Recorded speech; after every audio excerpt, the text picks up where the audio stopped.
In today's show, we're talking rookies in the NBA for fantasy basketball. Michael Bolton.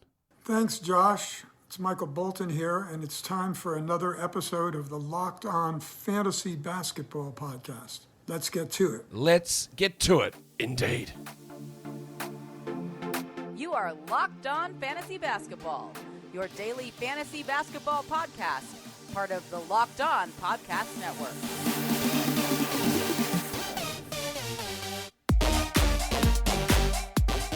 Hello and welcome to the Locked On Fantasy Basketball Podcast, brought to you by Basketball Monster. My name is Josh Lloyd and I am the lead fantasy analyst at basketballmonster.com and at Yahoo Sports Australia. And you can find me on Twitter, as always, at redrock_bball and on Instagram at Locked On Fantasy Basketball. Thank you for making Locked On Fantasy Basketball your first listen every day.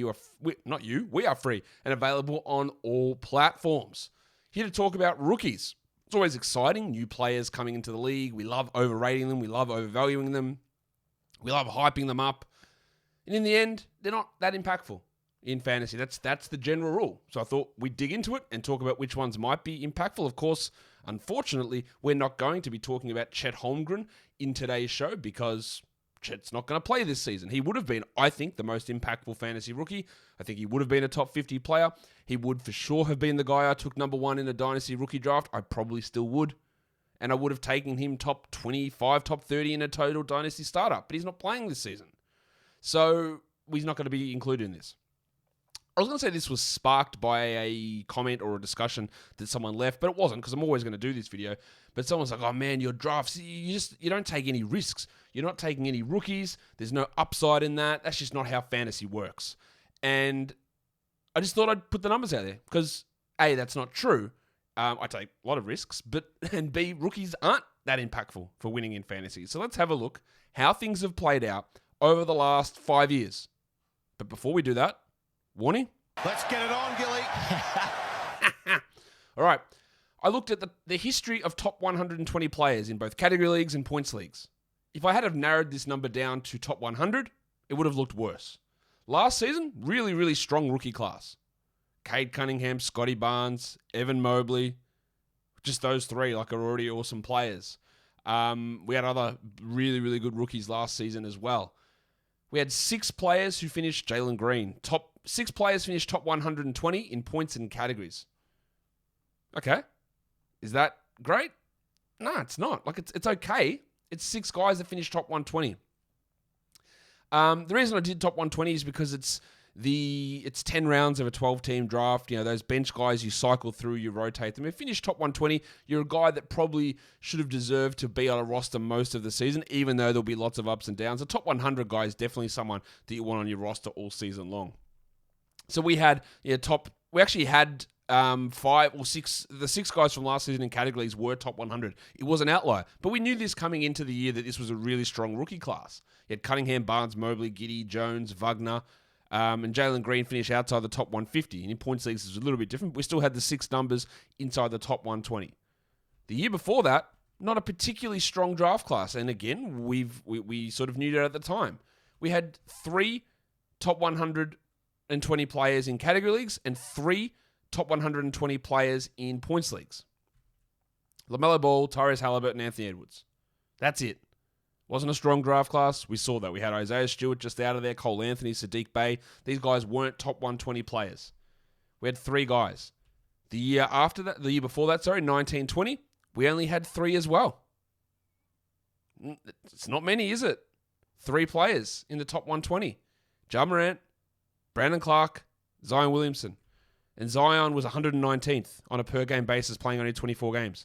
In points leagues, it was a little bit better.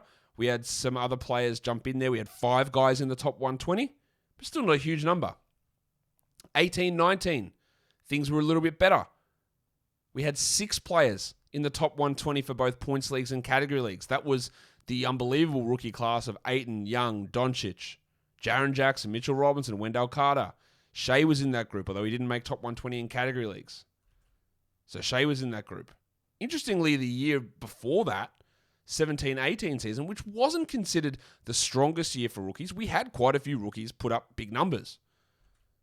7 in the top 120 for category leagues and 8 in the top 120 for points leagues. Donovan Mitchell, Lonzo Ball, Jason Tatum, Larry Markkinen, John Collins, Kyle Kuzma. All those guys were top 120. And the thing is, you throw Ben Simmons in there as well because he was technically a rookie that season as well. So it didn't come from the draft, but was a rookie. So that's one of the extra numbers there. But over the last 5 years, we've averaged 5 players in the top 120 for category leagues and 5.6 in the top 120 for points leagues. It's not that many, is it? So before, and I'm going to talk about the rookies for this season. I have absolutely no problem with taking a flyer on a rookie in the last round. But taking a flyer on a rookie who doesn't profile well fantasy-wise, who doesn't have a clear, huge role, and the guy that was actually commenting with him was saying, man, how could you not talk about Ochai Agbaji? He's going to have this huge role. And I just don't think he's that good of a player. I don't think he's got that huge of a role ahead of him. And I don't think he's got a good fantasy skill set. So I don't think I'd even bother, personally, taking him in the last round. And that could be proven completely wrong in 2 weeks when Clarkson, Mitchell, Beasley, Conley, all those guys could be traded with no one else coming in. That is possible. And even then, Agbaji would play behind Sexton. But it's just, there's taking high picks on rookies. A lot of them, outside of 2 or 3, it's not worth it in general. In general. That's the general way that this has shown. And the numbers, if we go back every year, it's going to be the same. There'll be 4, there'll be 5, there'll be 3. Again, if you look at top 100 numbers, the average is about 4 to finish in the top 100. I think it's 3.5 to 4 that finish top 100 for rookies. It's not a huge number whatsoever. If we look at how my stuff projects out for rookies for this season, in the top 120, I've got 3 guys projected in the top 120 for rookies this season in category leagues and points leagues, with a couple on the fringe. I've got 3 guys.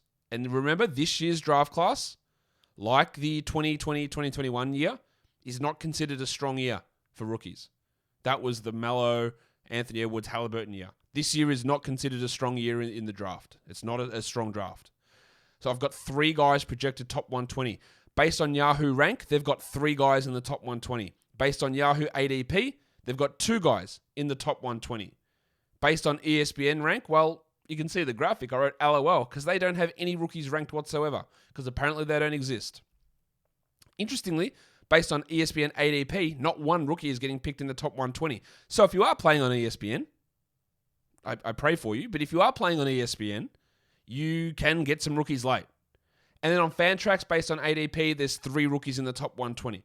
So, relatively consensus across the sites that matter and ESPN, that there's 3 rookies in the top 120.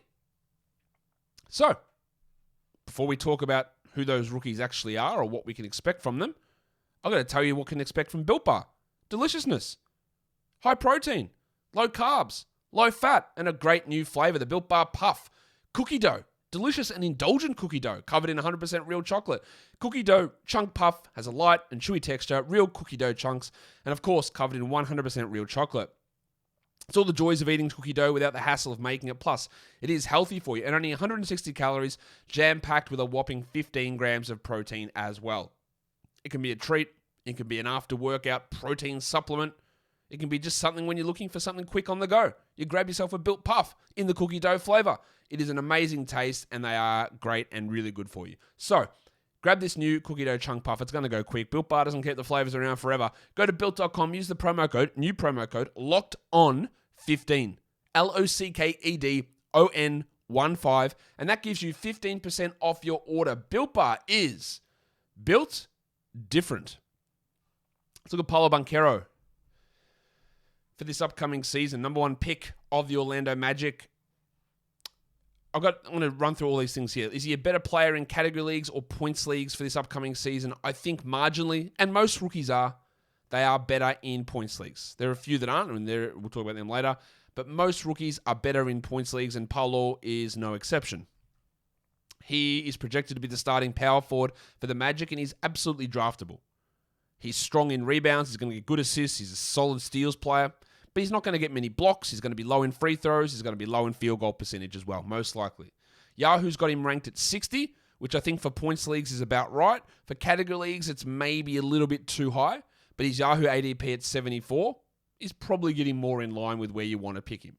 In that 7th round, 7th round area. Like if you wanted to go to 60, I think that's too high. I wouldn't want to take Paolo at 60. Because, again, there are deficiencies in his game. and meaning your 3-point shooting, blocks, free throw percentage, not necessarily a great field goal. And it might only be a marginal negative field goal, but I think it still would be a negative. So I wouldn't go to 60, that's too high. 80, sure. 75, no problem. 60 just feels like it's probably just a little bit too high for Paolo. But he's got a real argument to be the number one rookie this season. I don't think it's in the bag. I think for points leagues, he will be the number one rookie, but it's not in the bag that he's the number one rookie. There are some other contenders for that position. And yeah, I think in most leagues, he will be the first rookie off the board, but I don't think in every league he will end the season as the number one ranked rookie. Got no problem with him coming off the board first because points and assists, which is things he's going to be better than most rookies at, are really tough to find. So I think he's fine in that regard, but he's not going to be... he's going to have some issues. I think that's relatively clear. Let's talk about the guy that I think is going to be an option here for the best rookie, and that's Jabari Smith Jr. of the Houston Rockets. Don't look at his summer league and go, man, he really struggled. He sort of did what he did. Like, he got blocks, he got steals. He's a good rebounder. He shot the ball poorly from 3 in a 5-game sample size. I think that'll pick up. He is better marginally, in my projections, in points leagues versus category leagues, but it's really, really small, the difference. So it basically is the same, and it could easily jump to be better in category leagues. He's presumed to be the starting power forward for the Rockets. Yes, he's draftable. He's going to get a good rebound number, good block number, good steal number. His field goal percentage is going to be a problem. But if you're punting field goals, that elevates him really high. His points and assists probably going to be a problem, especially assists. Yahoo's got him ranked at 96. It's too low for me.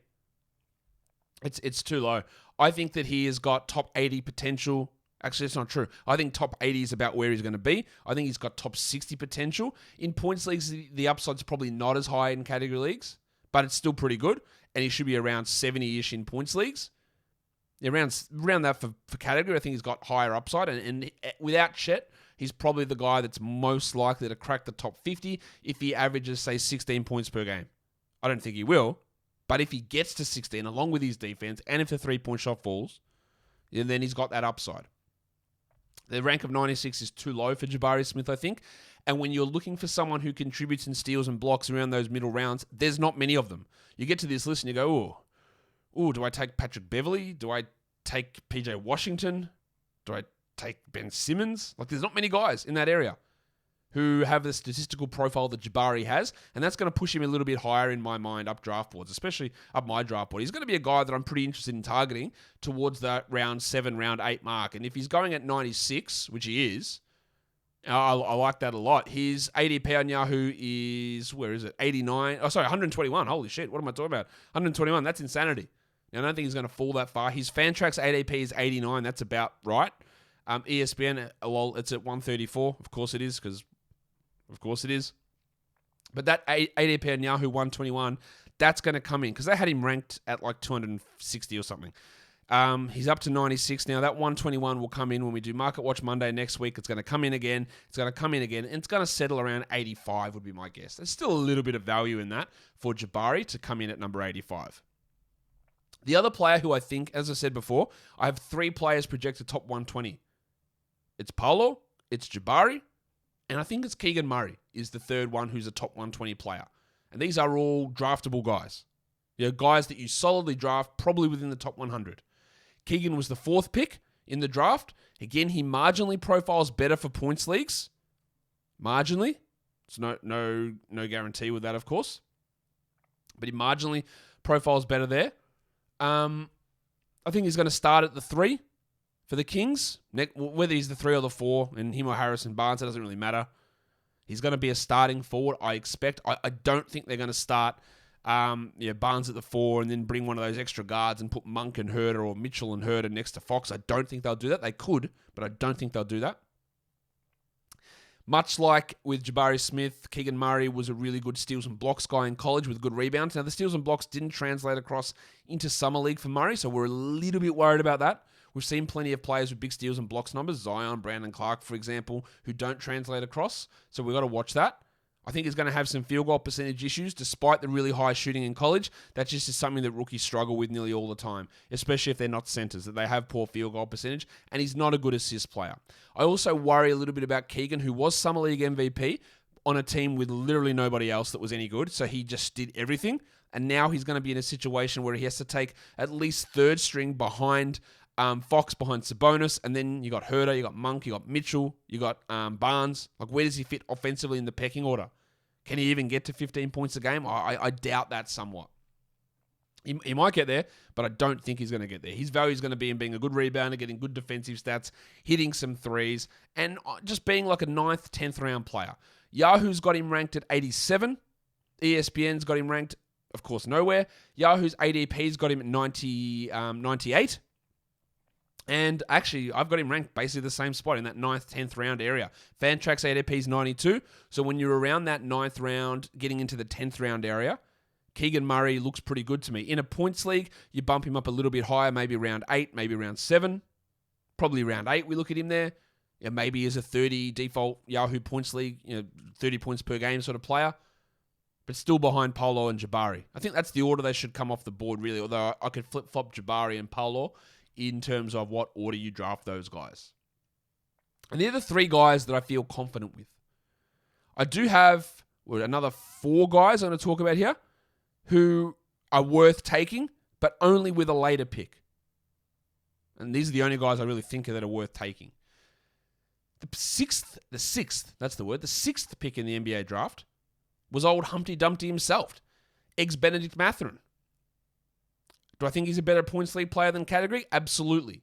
He is one of those guys that you have to really be careful of in a category league because it might look sexy when he has an 18-point game, but he might Lonnie Walker us. And by Lonnie Walker us, I mean he needs big usage with poor efficiency, no threes, no rebounds, no assists, no steals, no blocks. And I get the feeling that Mathern might be that guy. He might not be, but he might be. Now, in Indiana, I think he's going to get minutes and I think he's going to get good opportunities to put up good numbers.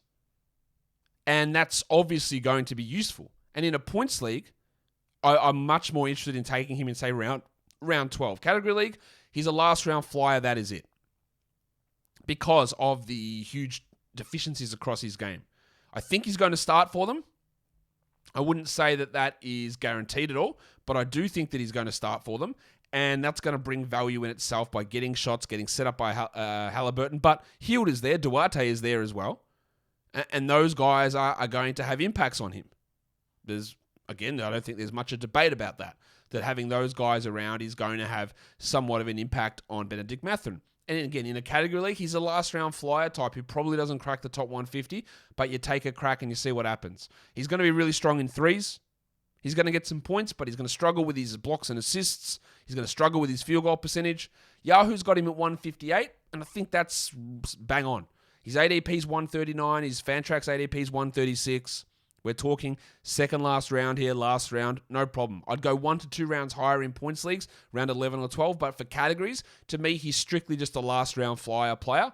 A good one, but a guy that might be outside the top 250 for the first 3 months of the season, which is, I think, a pretty realistic expectation for the player with this sort of statistical profile. And by this sort of statistical profile, I mean a guy who scores and doesn't do much else.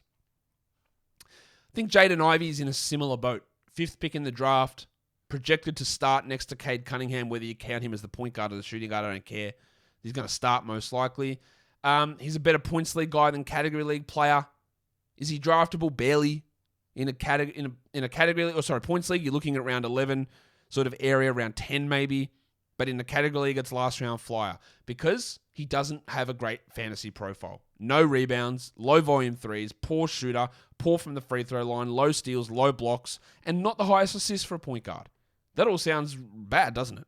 Because it is. He doesn't have the greatest statistical profile, and he's not going to have the highest usage. He's going to have a decent usage, but Bay and Cunningham will get a number of shots there.